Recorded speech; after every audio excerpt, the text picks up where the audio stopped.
Dear students, example 25 பாருங்க. Solve sin inverse x greater than cos inverse x. இப்போ அந்த question அப்படியே எழுதிட்டேன். sin inverse x greater than cos inverse x step number 1. இப்போ எக்ஸோட range பார்த்தீங்கன்னா -1 +1 வரை இருக்கும். இல்லை காசாக இருந்தாலும் சரி சைனாக இருந்தாலும் சரி, காசுக்கும் சைனுக்கும் மேக்ஸிமம் வேல்யூ வந்து -1 அண்ட் மினிமம் வேல்யூ -1. அதனால -1 to +1. இப்போ என்ன செய்யலாம், இந்த ஸ்டெப் நம்பர் 1 இருக்கு இல்லையா, அதில் ரெண்டு பக்கமும் sin inverse x ஆட் பண்ணுறேன். adding sin inverse x on both sides. on both sides. தமிழில் வந்து இரண்டு பக்கமும் sin inverse x கூட்டன்னு போட்டுக்கோங்க.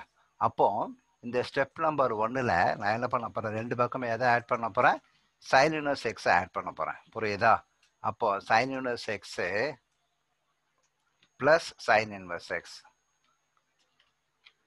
plus sin inverse x equal to cos inverse x plus sin inverse x. இப்போ இந்த sin inverse x plus cos inverse x equal to π/2 நம்ம ஒரு property படிச்சிருக்கோம். இந்த பக்கம் பார்த்தீங்கன்னா 2 sin inverse x என்ன greater than 2 sin inverse x greater than cos inverse x plus sin inverse x வந்து என்ன படிச்சிருக்கோம், நம்ம வந்து π/2ன்னு ஒரு ஃபார்முலா. So greater than π/2. புரியுதா? இப்போ இதுலேருந்து பார்த்தீங்கன்னா சைன் ஃபங்க்ஷனோட இன்டர்வல் வந்து -π/2லேருந்து +π/2 வரைக்கும் இருக்கும். அது வந்து increasing, sine is increasing function.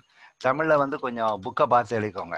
As sine function is increasing in the interval. எந்த interval? Open close interval. Close interval -π/2, π/2. புரியுதா? -π/2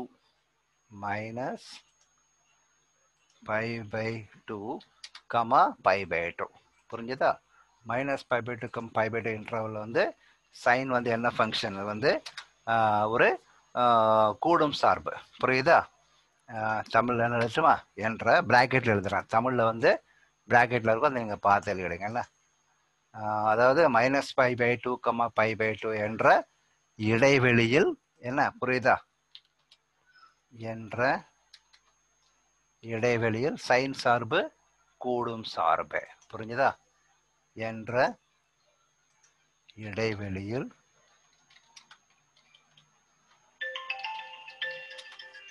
சைன் சார்பு கூடும் சார்பு. அப்போ 2 sin inverse x greater than π/2 வருது. இந்த சைன் ஃபங்க்ஷன் வந்து -π/2, π/2 இன்டர்வல்ல வந்து ஏறும் சார்பு. அப்போ எக்ஸ் வந்து அதாவது இந்த சைன் இன்வெர்ஸ் அங்கே போனால் sin π/4 ஆகிடும். அப்போ எக்ஸ் கிரேட்டர் தான் sin π/4, என்ன 2 கொண்டு போயிடலாம்.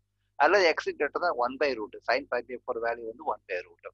அப்போ சொல்யூஷன் செட் வந்து 1/√, 1. ஓகேவா?